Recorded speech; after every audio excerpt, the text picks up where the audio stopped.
हम हिंदुस्तान के साथ जंग की बातें करते हैं। आइए ज़रा देखें तो सही कि आज भारत दुनिया का चौथी मईशत बन चुका है। ये जो मौलाना फजलुर रहमान साहब का बयान है 6 से 700 अरब डॉलर का ज़र मुबादला के ज़खायर का मालिक बना है, और हम कहाँ खड़े हैं। यानी इसको कहते हैं इज्जत का फालूदा। जी हाँ, पाकिस्तान में मौलाना फजलुर रहमान का बड़ा बयान सामने आया है। जी हाँ, भारत की आर्थिक तरक्की को मौलाना ने सराहा है। बल्कि एक तरफ इंडियन रिजर्व्स में 707 अरब डॉलर को टच करता है और हमारे जो डेट्स हैं अनफॉर्चुनेटली वो तकरीबन एक एक अरब डॉलर के लिए आप नाक रगड़ते हैं, कशकोल लेकर फिरते हैं पूरी दुनिया में। एक एक अरब डॉलर के लिए हमें कहते हैं कि पाकिस्तान एक इंटरनेशनल बेकारी है। हमारे सियासतदान जहां जाते हैं वहां जाके भीख मांगने लग जाते हैं। आज Bharat fastest growing economy, fastest growing stock market, fastest growing ecosystem. आज हम किसी दोस्त मुल्क में जाते हैं तो वो कहते हैं कि आए हैं मांगने के लिए। वो जिधर है ना आप यूट्यूब पे सर्च मारें भिखारी, वो पहले जो है ना वजीर आजम आ जाता है। यूनिवर्सिटी के बाहर एक कर्नल की पिटाई हुई है स्टूडेंट्स से। सोचे जरा कि क्या खराबी है, वजह क्या है, पॉलिसीज हैं, मतलब जिसे कहते हैं कि गवर्नेंस की क्राइसिस है, क्या वजूहात है, या वो लोग ज़्यादा अक्लमंद है हमारे वाले के पास इसकी। नमस्कार दोस्तों, जय हिंद। न्यूज हिंदुस्तान की में आपका स्वागत है। दोस्तों, भारत से टकराव की बातें करने वाले पाकिस्तान को अब उसके अपने ही नेता ने आईना दिखा दिया है। JOIF चीफ मौलाना फजलुर रहमान ने पाकिस्तान को सलाह दी है कि भारत के साथ बार बार टकराव की बात करने से पहले उसे अपनी आर्थिक और राजनीतिक स्थिति को गंभीरता से देखना चाहिए। फजलुर रहमान ने भारत की बढ़ती आर्थिक ताकत का जिक्र करते हुए सवाल उठाया कि आखिर पाकिस्तान लगातार भारत के साथ संघर्ष की बयानबाजी क्यों करता है, जबकि देश खुद आर्थिक मुश्किलों और राजनीतिक अस्थिरता से जूझ रहा है। उनका साफ संदेश है कि सिर्फ युद्ध की बातें करने से पाकिस्तान की समस्याएं खत्म नहीं होंगी। दरअसल पाकिस्तान लंबे समय से आर्थिक संकट, राजनीतिक अस्थिरता और अपनी संघीय व्यवस्था को लेकर बहस का सामना कर रहा है। ऐसे में पाकिस्तान के एक बड़े राजनीतिक नेता का भारत के साथ टकराव को लेकर यह बयान काफी अहम माना जा रहा है। यानी अब सवाल सिर्फ भारत पाकिस्तान तनाव का नहीं है, बल्कि पाकिस्तान के अंदर भी यह सवाल उठ रहा है कि क्या मौजूदा हालात में भारत से टकराव की बात करना समझदारी है। आपको क्या लगता है, क्या पाकिस्तान को भारत से टकराव की बजाय अपनी इकोनॉमी पर फोकस करना चाहिए? कमेंट में अपनी राय जरूर बताइए। वीडियो लाइक करें, शेयर करें और न्यूज हिंदुस्तान की को सब्सक्राइब करना न भूलें। जय हिंद, जय भारत। हम हिंदुस्तान के साथ जंग की बातें करते हैं, हिंदुस्तान के साथ हम तकाबुल की बातें करते हैं। आइए ज़रा देखें तो सही कि आज भारत दुनिया का चौथी मईशत बन चुका है, और 6 से 700 अरब डॉलर का ज़र मुबादला के ज़खायर का मालिक बना है, और हम कहाँ खड़े हैं।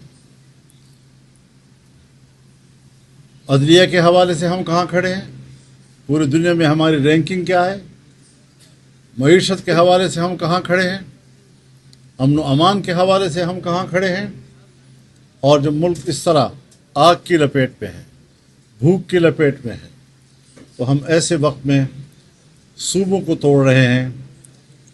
हमारा इस पर भी इत्तिफाक राय है कि ये वक्त सूबों की तकसीम का नहीं है, न माहौल है, न उसके लिए तैयारी है।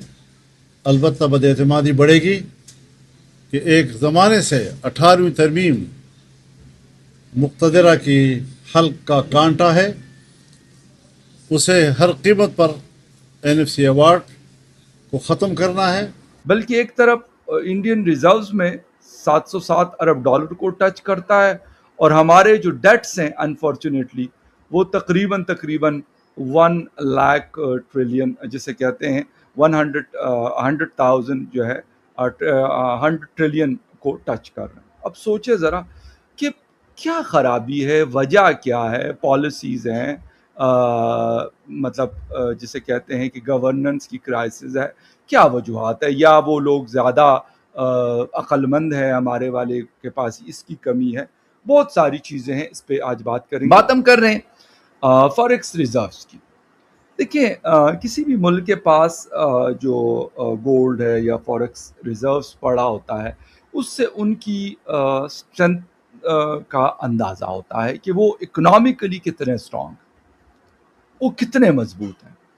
जैसे तकरीबन 868 टन गोल्ड, जो पेवर गोल्ड है, वो इंडिया के पास मौजूद है। 707 बिलियन डॉलर्स को अभी रिसेंटली उन्होंने टच किया है। ऐसी क्या चीज़ें वो करते हैं कि वो आगे की तरफ बढ़ रहे हैं और हम कर्ज़ों पे जोर दिए हुए हैं? आखिर कोई तो वजह होगी कि 14 अगस्त या 15 अगस्त 1947 को एक ही दिन ये दो कंट्रीज़ एक दूसरे से अलग हुए। लोग कहते हैं जी वहाँ पे क्योंकि बहुत बड़ी तरक्की थी और ये वाला जो पार्ट था सब कॉन्टिनेंट का, ये उस तरीके से तरक्की नहीं कर गया था। तो मैं तो इसलिए इस बात को नहीं मानता क्योंकि उस वक्त तो किसी को ख्याल नहीं था कि पाकिस्तान बनना है या नहीं बनना। कराची का पोर्ट भी उस वक्त मौजूद था, उसके साथ साथ बाकी भी छोटी बड़ी चीज़ें, रेलवे नेटवर्क हमारे पास उनसे बड़ा हिस्सा हमारे पास रेलवे नेटवर्क का आया जो अंग्रेज़ हमारे पास छोड़ के गया। इस तरह की बेशुमार चीज़ें ऐसी होंगी जो उनके पास नहीं होंगी, ऐसी बहुत सारी चीज़ें होंगी जो हमारे पास नहीं होंगी, उनके पास होंगी। लेकिन क्योंकि बंटवारा था, डिवीज़न था, उसमें ये हुआ होगा। और अगर उस वक्त उनके पास कोई बहुत बड़ा मालो दौलत जो है वो अंग्रेज़ उनके पास छोड़ के गया था और हमारे पास नहीं छोड़ के गया था, तो ये मिथ भी गलत है। वो क्यों गलत है, मैं इसलिए बताना चाह रहा हूँ कि हमारी इंडिपेंडेंस यानी 1947 के बाद ऑलमोस्ट कोई 24 साल के बाद बांग्लादेश हमसे अलग होता है। और आज बांग्लादेश भी, मैं ये नहीं कहता कि वो कोई दुनिया की बहुत बड़ी ताकत बन गया या वो जो, लेकिन इकोनॉमिकली दे आर स्टेबल, उनकी स्टेबिलिटी है। कर्जे उन्होंने भी लिए हैं, IMF से भी लिए हैं, शायद बाकी जगहों से भी लिए होंगे, लेकिन उनके पास जो रिजर्व्स हैं, इकोनॉमिक जो उनकी कंडीशंस हैं वो बेहतर है। कोई ऐसी नहीं है कि यार वो IMF उनको कह दे कि यार अगर ये पेट्रोल डीजल आपने ऐसे नहीं कर दिया तो हम तो आपके ऊपर, जिसे कहते हैं, डंडा चला देंगे, ये बिजली की प्राइसेस ऐसी नहीं कर दी तो हम आपके साथ वो कर देंगे। इस किस्म के मामलात हमें ढाका से सुनने को नहीं मिलते, इंडिया से तो खैर नहीं मिलते, क्योंकि जब आपके पास इतनी अमाउंट पड़ी होगी तो फिर आपको फिक्र करने की जरूरत कि नहीं। यूनिवर्सिटी के बाहर एक कर्नल की पिटाई हुई है स्टूडेंट्स से, यानी वहाँ की जो यूनिवर्सिटी की सरहद यूनिवर्सिटी है इस्लामाबाद में, उसके स्टूडेंट्स ने एक लेफ्टिनेंट कर्नल को खूब पीटा है, मारा है, और जो कर्नल है